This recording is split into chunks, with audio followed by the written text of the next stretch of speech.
Good evening. Welcome. Welcome to the After Hours Show. I'm Joe in Norway. I'm joined by Professor Ann Lee, a retired college professor. And I've lost my intro. I'm in the midst of moving. Can you hear me? I'm up in the production booth also. Oh, Ann, I think you're muted. You're muted, Ann. Sorry. All right. Hey there, Joe. Yes, I'm a retired college professor. Yeah. That's pretty much it. So I've got noodles to make. I've been moving back and forth from one place to another, and been in the midst of chaos. And we've basically been living on cheap and easy food. And Yum. I thought I might rustle a midnight snack up here real quick, a little more fancy ramen maybe. But I'm in the sound booth, the production room. You have to occupy yourself if you would. I understand completely. What's coming up? I'll be right back with you shortly. Okie dokie. I will vamp till ready. It's been a long week. I think we're looking forward to less than a week now until the big debate between Biden and Trump. That will be very, very exciting. My expectation is that Trump will show up, but he'll leave in sometime in the middle in a huff. He'll choose some moment at which he'll pretend to be. He will feign in being insulted, and he will storm off the stage. That's what I think will happen, but probably won't. He'll either chicken out completely or he'll show up and then be very annoying because the rules have the microphones shut off after a turn. And so they're going to probably be pretty rigorous about it. I hope they will be anyway, but we'll see all kinds of other things happen that Trump will shift into insulting Jake Tapper and Dana Bash of CNN. Trump will probably front load some of his insults, pretty much bullying like he did in 2020. So the advantage, of course, with having when is this going to happen? I didn't catch next Thursday. Next Thursday, around I think 9 o'clock Eastern. It should be pretty exciting, and from the point of view that it has good front end rules.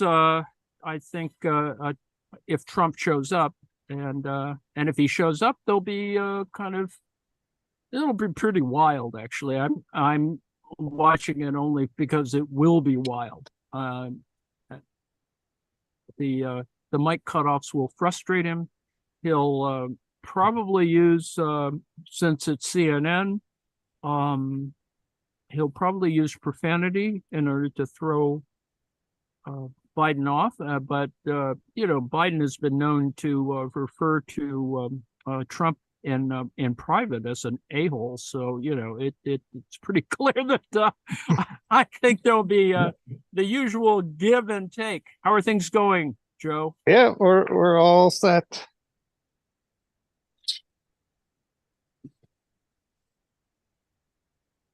All right. Let's see. He's still doing prep there. All right, there we go. There we go.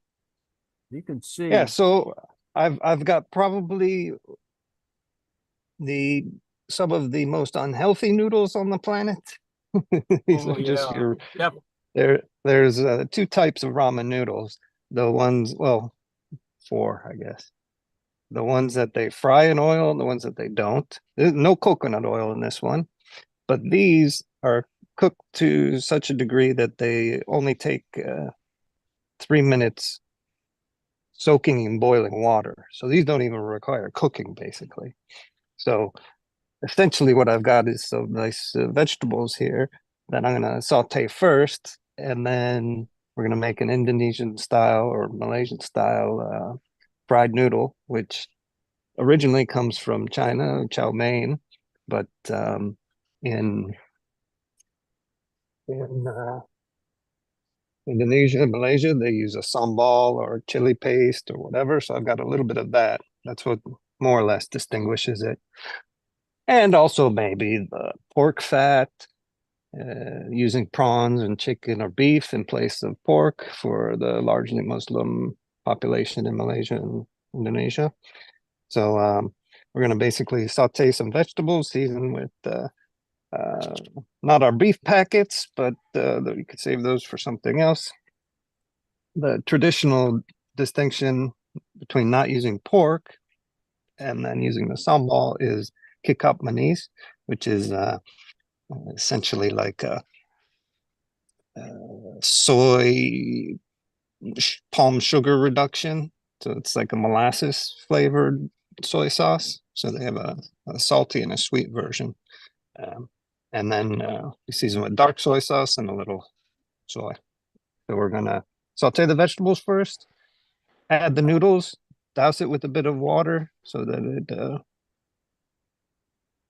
moistens them up, and then we'll fry it up until it's done. That should be it. Shouldn't take very Yum. long. Yum, Spend more yum, yum. time cutting the vegetables. So Nancy, this is basically like no cooking noodles. All you have to do is go out to your lovely garden, a couple of peas, zucchini, slice them, and then just saute them real quick. Throw the noodles in, and you got a nice little dish there, real quick. One person, one meal. No big deal, and a little fancier than just throwing this in a bowl of hot water, which is fine, works, but can liven things up. Try to eat vegetables with your ramen. Yum.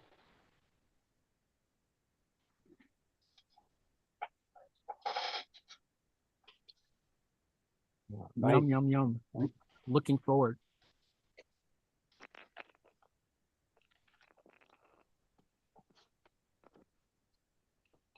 So we have some, Oh, well, not a ceasefire in Ukraine, but talk of something like meant that. for and that's been there's been a lot of weirdness, mainly related to Putin visiting North Korea and establishing some sort of alliance. It's not quite clear what that means with North Korea, and it just seems to be a compensation, as it were, to all the stuff that was going on with the Ukraine summit that went on in Switzerland.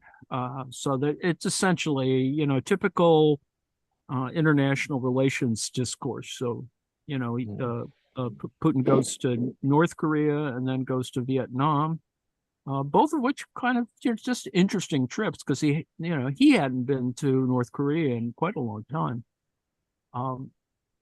And needless to say, there was fun. Putin bought a Kim Jong-un a car, and so they were driving around in it, whatever. It's just, strange. Lada? What kind of car? No, I think it was a Mercedes or something,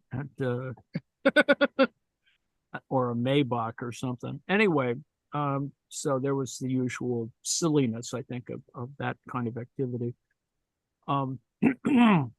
It is interesting how far away um, North Korea is from Moscow. It's like a 5,000-mile trip, which is Like 7 or 8 time zones. yeah. So it's pretty significant. There's that was kind of the compensation for the Swiss summit, which had nearly 100, about 80 countries, and then NGOs and a bunch of other folks. So that was it was okay. I think the other issues were that some countries were just observers and they didn't buy into everything about being pro-Ukraine. Considering that they have other agendas at work, for a variety of other reasons that actually relate to Israel-Gaza, for example. And just an aside on that, there's been more talk of, and I think this is, the right wing after dissolving the war cabinet is to suggest that there's going to be a fighting, a much more heavy-duty fighting between Hezbollah or Lebanon, southern Lebanon, and Israel. The Hezbollah is really well equipped. I mean, in terms of being, they have 150,000 missiles or something, and they've got all kinds of 250,000. Yeah, and they have the very large Iranian drones. So it's a much more substantial warfare that would occur between Hezbollah and Israel. So and I mean, cynically speaking, it's meant to keep Netanyahu in office. That would be the only reason to do it. I had the craziest notion while reading an article from Informed Comment on Cole's blog.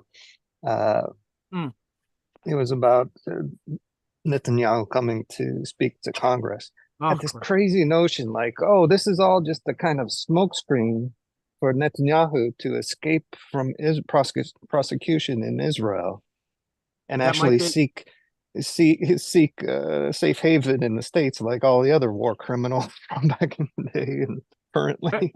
That would be amusing. It certainly would seem to be a possibility, aside from the usual more nefarious thoughts of however stuff operates. So yes, in fact, I think that other hanky panky is certainly possible. It's pretty clear that we're going to have something like that in American politics relative to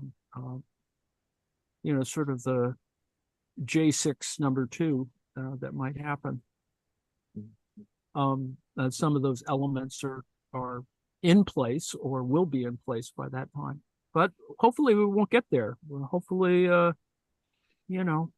truth will out. But I think we're currently looking at there are 15, I think, cases that the Supreme Court is going to weigh in on until before the end of their session, and they still haven't gotten to the immunity thing for Trump. So we'll see that will have some effect. And then Trump is still trying to, and it got refused, get the gag order lifted. So that's sort of amusing in and of itself.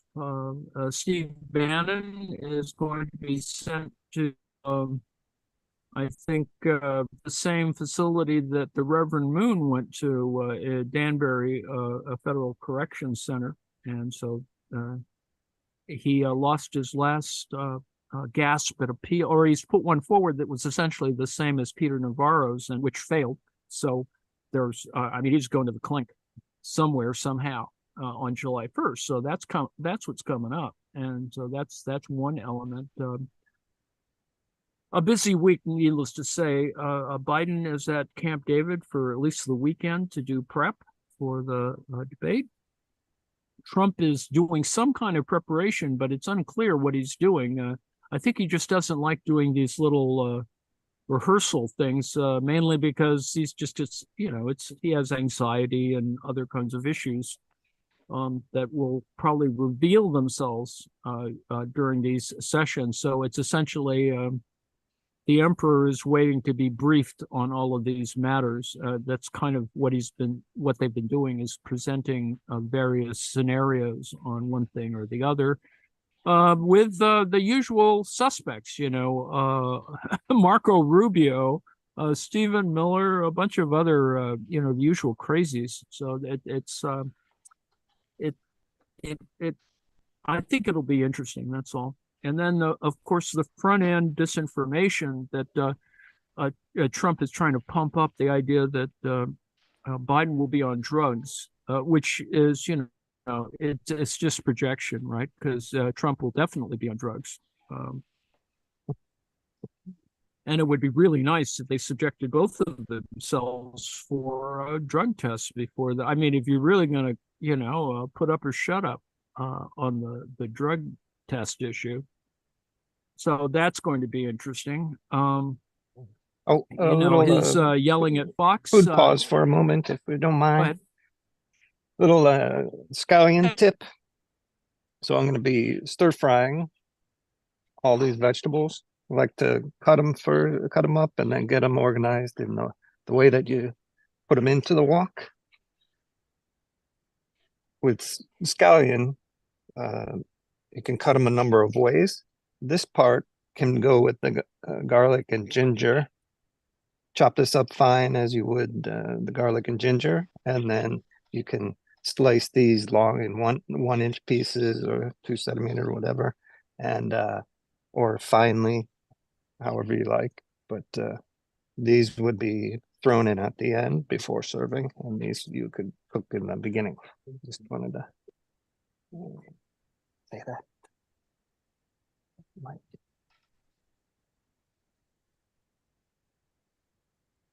Practical cooking tips. And then you could just rush them like that.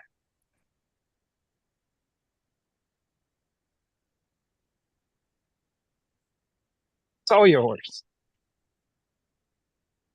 Oh, okay. Just waiting for you to smash garlic or something. Anyway. Oh, I already did. And so these various matters have come up across the country. The pandering of vice presidential candidates and other little minor things with respect to Trump whining about Fox News. He a data sensitive look at his appearances and pandering to Fox News. He's been on Fox News the most, and so whining about Fox News and yet still using it as his major means of communicating is sort of pretty obviously contradictory. So we have those issues. A sideways glance at the fact that RFK Jr. is not qualified to be at the debate. I mean, whether it's a question of funding, polling, whatever the criteria was, he just is not quite there. So and certainly Biden wouldn't agree to it, even though Trump might want to have him there, just simply to confuse the matters. I think that's what's going to happen. It'll be sort of interesting. And the fact that there is no audience is actually going to change the format slightly. That there is. That is odd. Well, there's, and debates usually have a spin room where there's a lot of flacks and other surrogates running around, trying to spin whatever went on in the debate. So we'll see how that works, because on the one hand, you would have, with an audience, you'd have a lot of more agitation and etc. And in this particular instance, you'd have to gin it up in a slightly different direction. So I think there'll be a kind of abrupt transition from the debate itself to the spin room. So that will be kind of interesting to see how they handle that. And it is CNN, so it has all of its own usual agendas going on with CNN, needless to say, that go back to the era of Trump's buddies essentially being in charge of CNN. So that's kind of the background against that.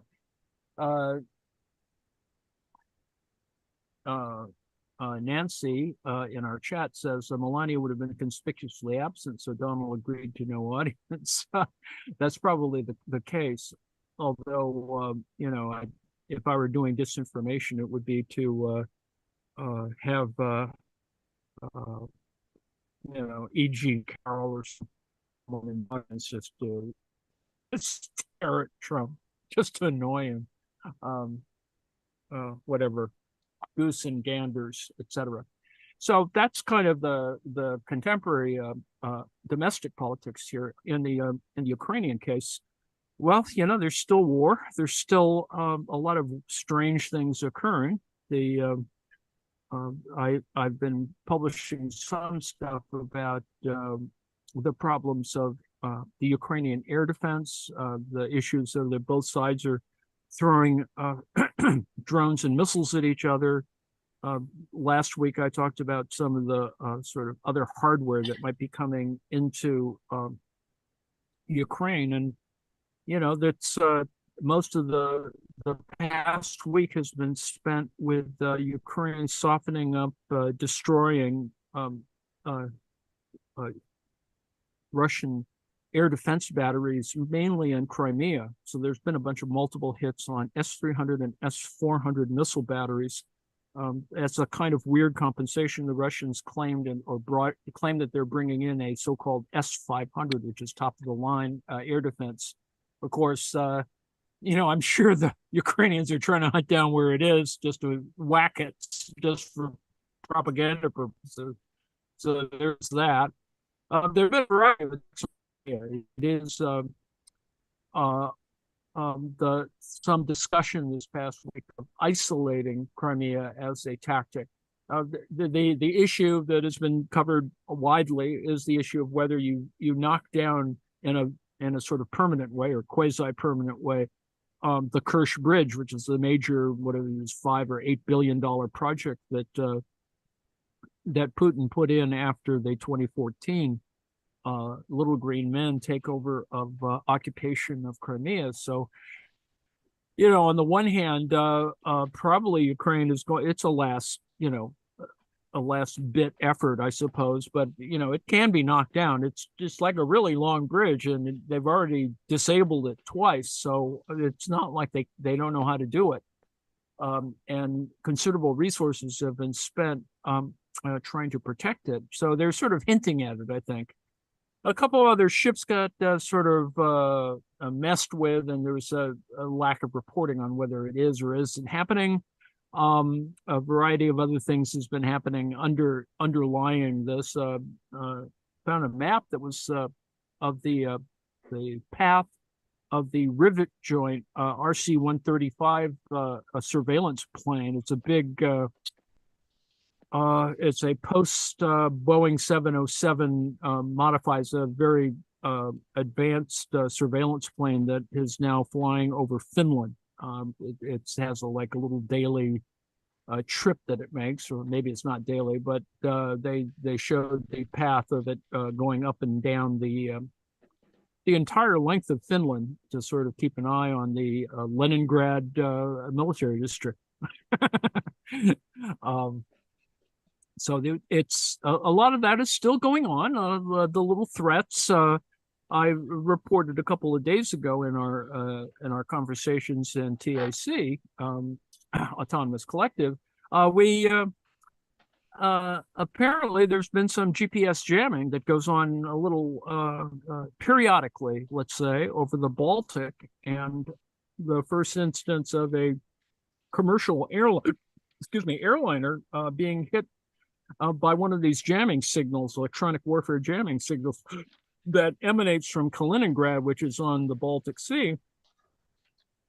It's the first instance of one sort of a sticking in the avionics of a commercial jet going over the Atlantic. It's the first instance of it. It's a resetting instruments question, but it does cause issues of how the air traffic control over the Atlantic tries to keep planes separate at different altitudes and positions.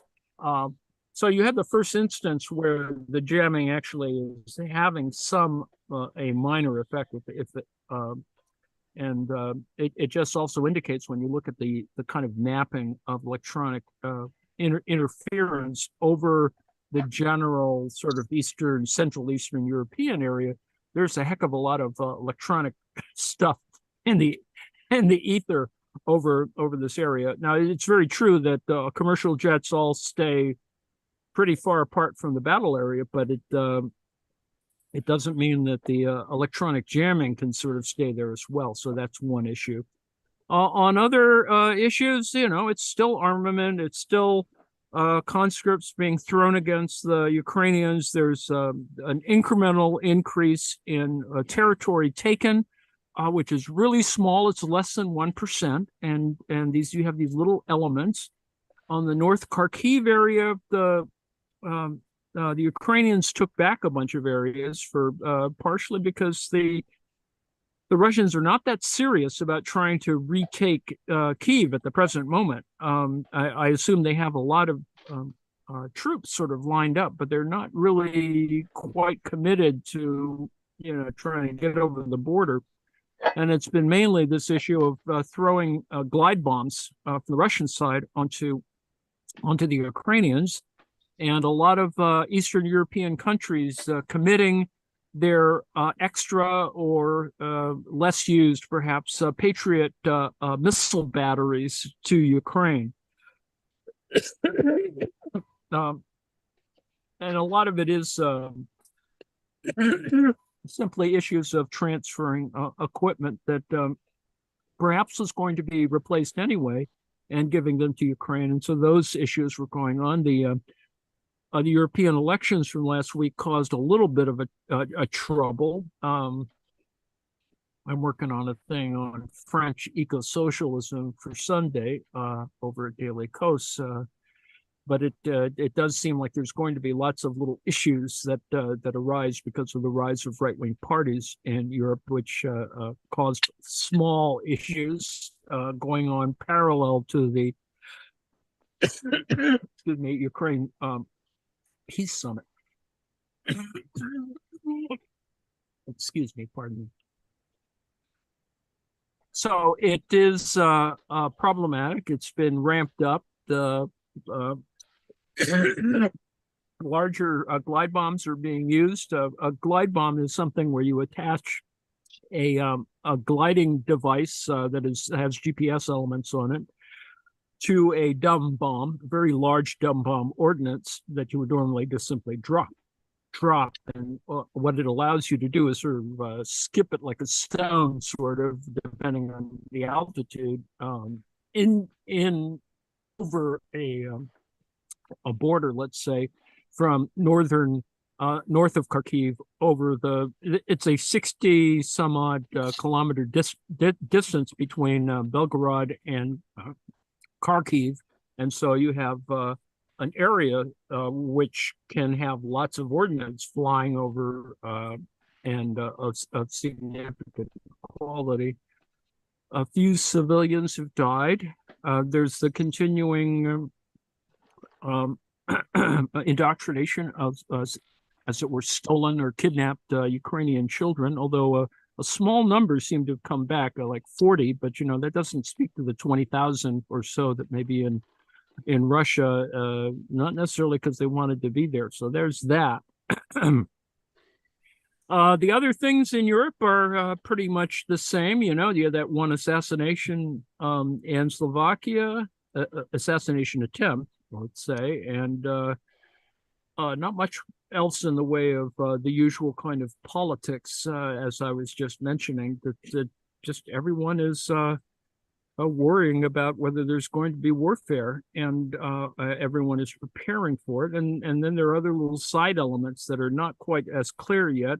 Issues in Moldova, which will be, I think, it'll be a surprise, I suppose, but we'll see whether that's going to be a big issue. I think in order to compensate for that, I think there's going to be probably a buildup in Romania, especially since I think some of the areas, it would be one of the places from which you would have uh, Ukrainian F-16s begin their missions from, rather than having them operate from Ukraine itself, which would actually protect the fighters. Once the F-16s have not made an appearance on the battlefield, and I think everyone keeps saying it's going to come, but who knows whether it is or it isn't. I mean, there's a lot of preparation that has to be made. The issue of basing the F-16s in other countries, in countries nearby like Poland, etc., is always an interesting option that's going to be part of this. Let's see. The Black Sea Fleet is still has issues. They just are pretty scared from being out there, and there were a couple of strange encounters. One of the larger surface sea drones blew up 4 boats simultaneously, which they must have all been tied up to one another. So that happened recently. It's mainly that refineries are being hit by Ukrainian drones on the fairly close in, although there are distant targets that are being hit. It just means that the Russians haven't allocated adequate air defense around refineries, which one would think they would do, but it doesn't seem like they have, considering that the Ukrainians seem to be able to attack them with relative impunity. Probably because these are very slow-moving drones. They're tiny airplanes or other kinds of longer range drones that fly fairly low. They have, as I said before, probably a mechanism that allows them to operate without the need to have communication with its base. So it sort of flies around perhaps in a sort of weird pattern or something that is very difficult to pick up, and only comes back into the targeting mode when they get close to the target. So the Russians are kind of having issues with that because they can't put up enough air defense to cover something that's a sort of a slow-moving, low hovering sort of plane.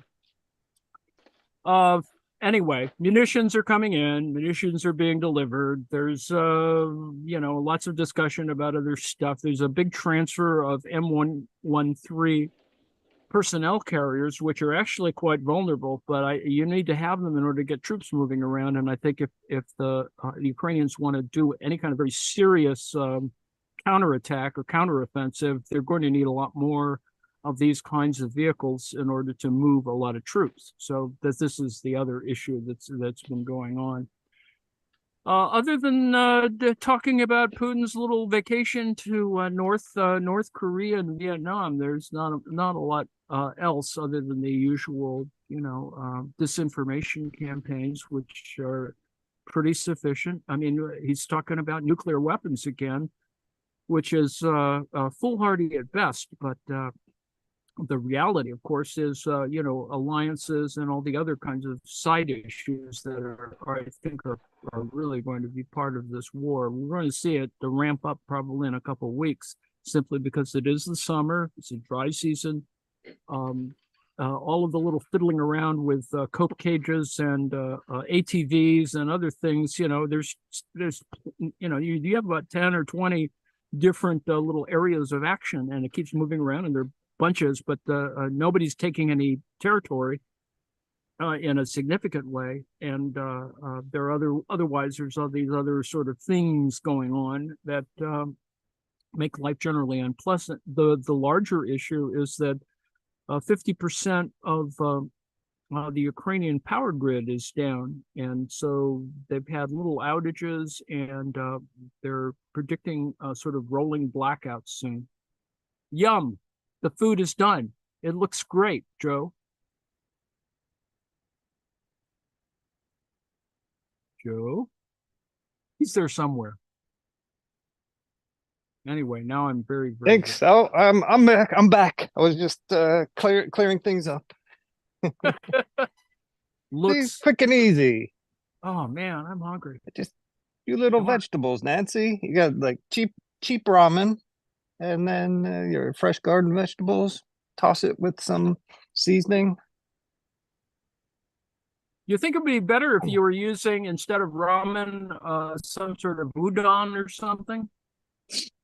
well, Noodles? the whole point of this, of course, I mean, these are just the absolute worst noodles almost on the Yes. planet, probably. I mean, they're really just cheap and quick. They don't even require cooking. It's just soaking in hot water. That's all they require. So, the whole point of this was just like it took me longer to cut the vegetables than to cook the whole thing. So, There we go. you know, I think Hungry, hungry. people think it's a little more arduous than it actually is. And then if you're a single person, they you don't want to go to all the fuss to make something. I mean, this is a one single dish for one person. It's perfect. Yes.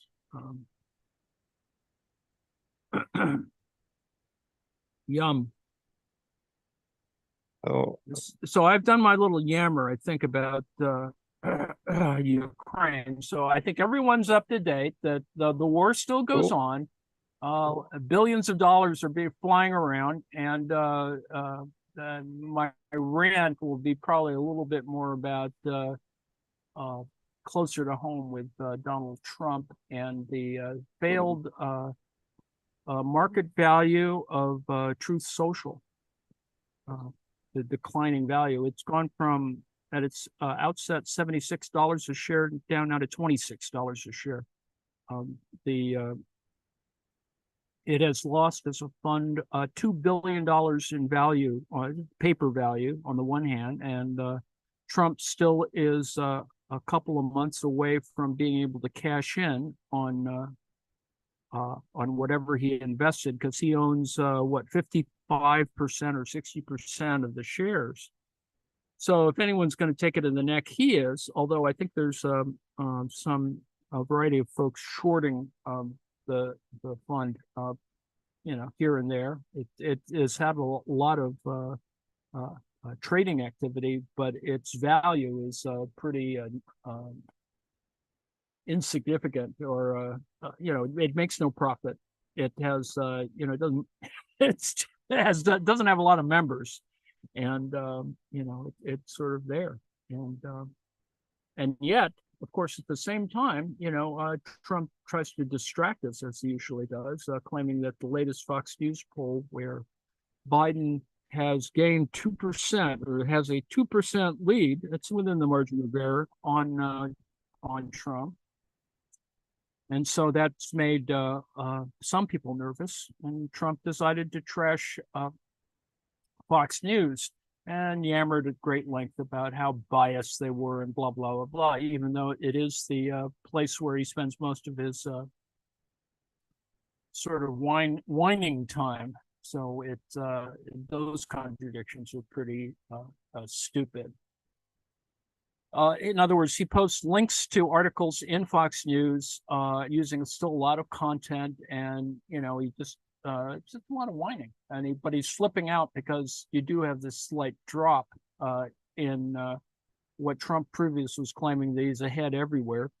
He is ahead in a lot of swing states, but it's unclear how good that data is for a variety of reasons, and it's let him believe in his delusions. More interesting, of course, is that he will base himself during the Republican National Convention, which is coming up in July.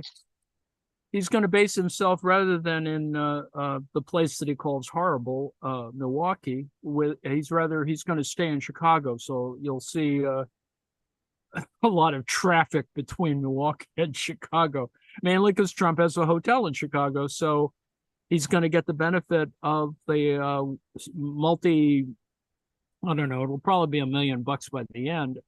He charges the Secret Service for staying at his facility. So, that Trump gets the money. And, it's a big grift, as they say.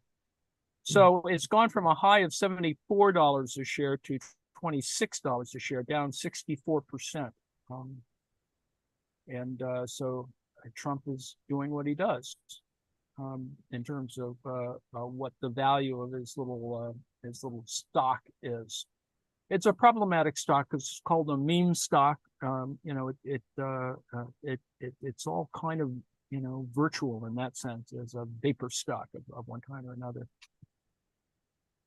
So if anyone's going to lose money, it will probably be Trump relative to value, unless he's figured out some ways, and this is where the money laundering comes in, what other people who are spending or investing money in that sort of thing. So that's happening as well. That, and all the comparisons to 2016 and 2020 there. That's in American politics, it is about the Project 2025, which is put together by people at a variety of right-wing places, but mainly, I think, the Heritage Foundation, which is people say that it is the playbook for the Trump second term.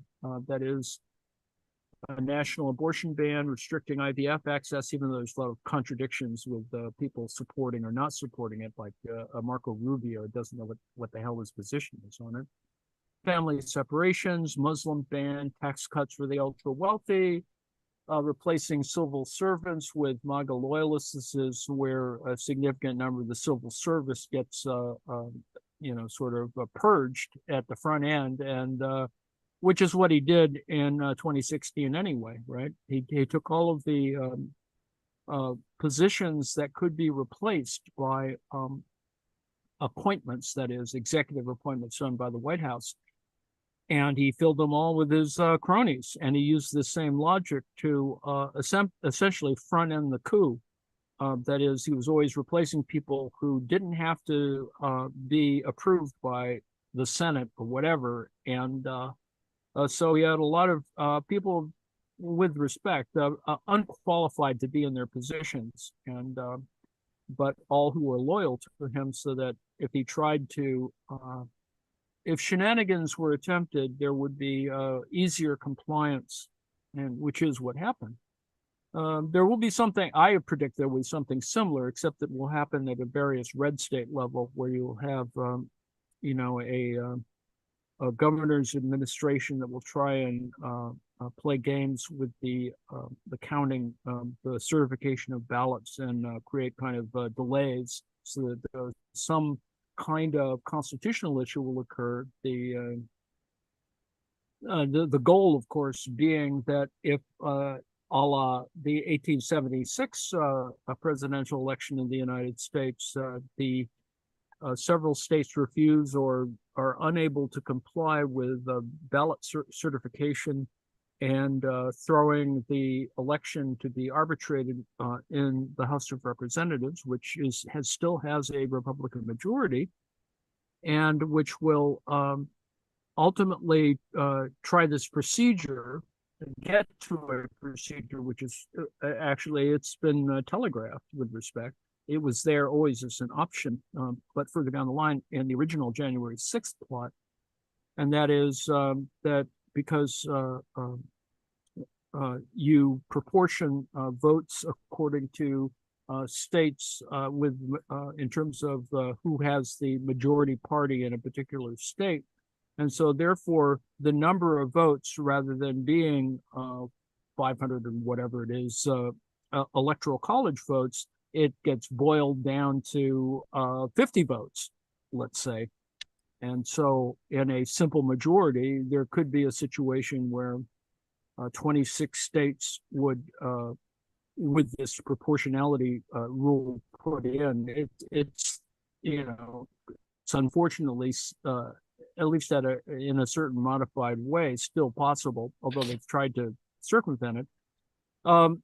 Trump could be the president with 26 votes, 26 to 25, whatever, state votes. And it's sort of sad, but it could happen. And it did happen once before in the Tilden Hayes election of 1876.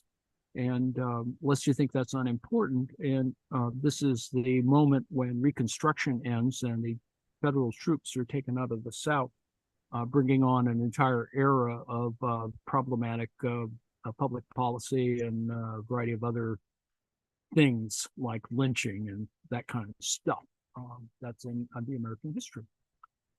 Okay, that's kind of my coverage of little bits of ranting. To me, it was just interesting to have Trump's poll numbers get screwed up, and at the same time, because of his conviction, and they've claimed that the conviction in the hush money case is the reason why there was a dropping of stock value for a $ DJT.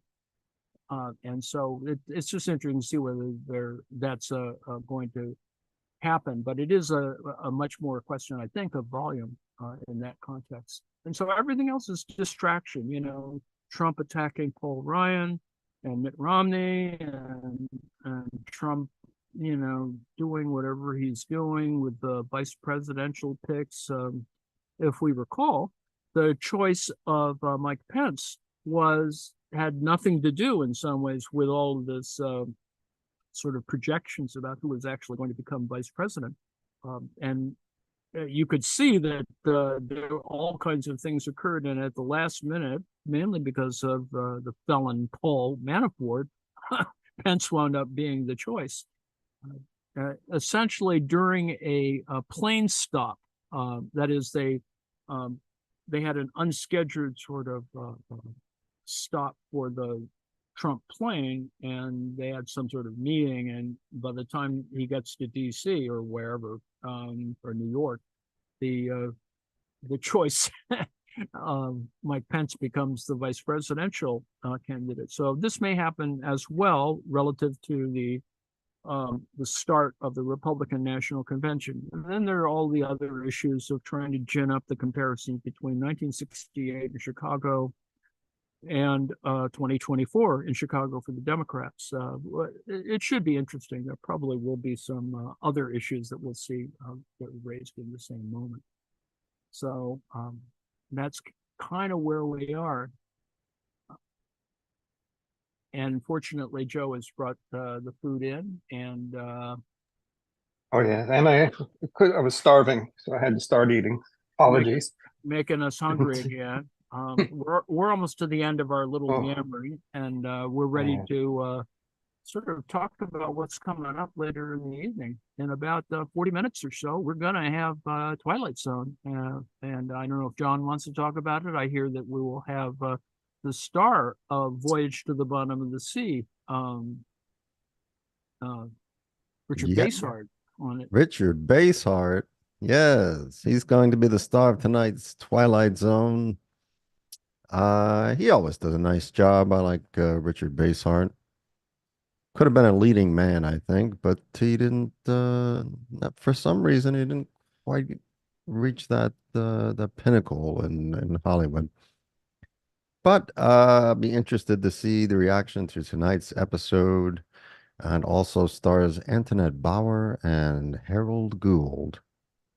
Indeed, Harold Gould being usually a heavy or whatever, a bad guy, I guess, in a lot of roles, as I recall. Yeah, many. Yeah, I'd say a good many of his roles, he was the heavy. Yeah, he was a prolific character actor. Very yes, good, very good. Yeah. Yes. He's the kind of image for people that you could say central casting. Kind of right. A central casting type. John, on a scale of traumatism, from lighthearted to a maniacal talking doll, where's this evening's episode sit? It's late for me, I don't want to have terrible dreams again. No, the episode Living Doll, that was the one with Telly Savalas and Talkie Tina, really traumatized Joe. No, it will not be traumatizing at all. Oh, And after we finish with Twilight Zone, we're going to watch another episode of The Prisoner. I think we're going to be watching Checkmate, which is, I think, the fourth episode in this series. We're trying to keep to the productions, the original schedule in terms of when, if you're an auteur, you would say this is the more appropriate way to do it, is that to look at the 17 episode series in its production order, that is, when they made one after the other, because I think you get without arguing the case, I think that you could argue that that's the arc of improvement of the production of the work itself. Is, you can, if you look at it in order, you can see the adjustments, or you can get a sense that it's probably truer to the original intent of the episode. Now that's, and whatever, in the industry that's not necessarily true, and everything gets moved around and whatever, but we're going to try and do it this way. And so I think we'll do the episode Checkmate tonight, and so that's what's coming up. In other contexts, we have a writing thing tomorrow afternoon at theautonomouscollective.net. We're going to actually, following the writing at 3 o'clock, I believe. Yes. 9 my time, 3 Eastern. It's the yearly Slingen Bollet, the tonight's summer solstice. Tomorrow, yes. our town burns, the local youth build their tower of pallets to burn down to the Norse right. gods. All right. Except they had a little accident earlier this They year, started the and fire early, didn't they? And then they campfire started- next to the tower of pallets is a little irresponsible, so they burned it down. So they only managed to go, well, could have been over 100 meters, but this year it's a staggering 34 meters. Grief. So Really we won't be there, but we'll stream it for everybody. only Maybe I can get my kids to go out there, or at least see it across from the fjord. yes, But so that's really at 3. a fun event. Needless to say. Oh no, the 3 you've got that clashes with yours. It takes a while It's to all right. burn, If so this and that, you'll be finished yammering by the time they yeah, start burning it. yeah. I'll do something very quick anyway.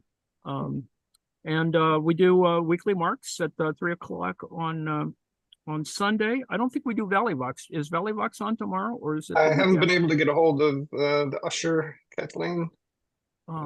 We haven't heard from her as far as I can tell. So that's Yeah. we will have Columbo on Sunday at 5. John, do you have give us a sense of who's going to be on Columbo on Sunday? Yes. So this is the penultimate episode of Columbo. Penultimate.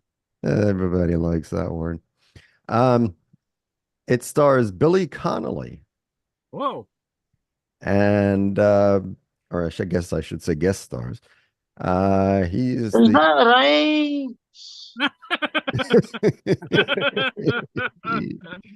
yes, he plays a composer. So this is the second time we have seen a composer as the main guest star on Columbo. The first was John Cassavetes. And we have a relative of the other main guest star in the John Cassavetes episode in this episode. And that is a relative of Blythe Danner, who was the mother of Gwyneth Paltrow. Yes. Interesting.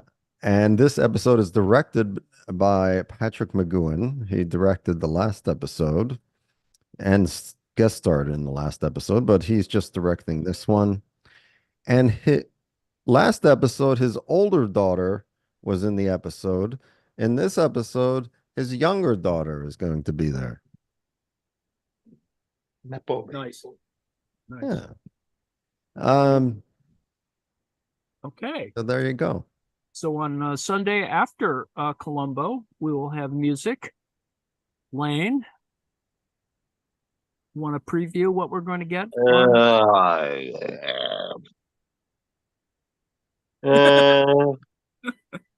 Yeah. You'll have to forgive Lane. I think he's busy worrying about whether the hedgehogs are procreating. No, I haven't decided as of yet. I haven't okay. decided as of yet. That's all. I like to pounce On these that things note. on the people. Okie dokie. But we will have music, and we do have music. We have music on Saturday nights. We have music at very odd hours and times. We're almost ready to stop here, and we will try and do better next week, as always. The autonomouscollective.net. Be there, be square, whatever. Bye. See y'all.